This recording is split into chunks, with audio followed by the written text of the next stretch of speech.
అందరికీ praise lord.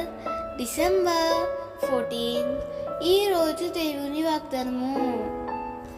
జనముల ఐశ్వర్యము నీ యొద్దకు వచ్చును. యెషయా 60:5 పేదరికమే శాశ్వతం అని అనుకుంటున్నావా? నిన్ను ధనవంతునిగా చేయుటకు ప్రభువే దరిద్రునిగా మారాడు. నీవు పేదవానిగా ఉండుట దేవునికి ఇష్టముండదు. అందుకే ప్రభువునందు విశ్వాసముంచి ప్రభువుకు మొర్రపెట్టు. తప్పకుండా ఆయన నిన్ను దీవిస్తాడు. నీవెన్నడూ కృంగిపోవద్దు.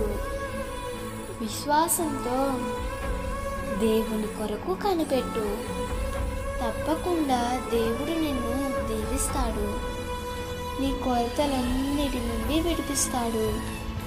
దేవుడు ఈ వాగ్దానము నీ జీవితంలో నిశ్చయముగా నెరవేర్చునుగాక. ఆమేన్.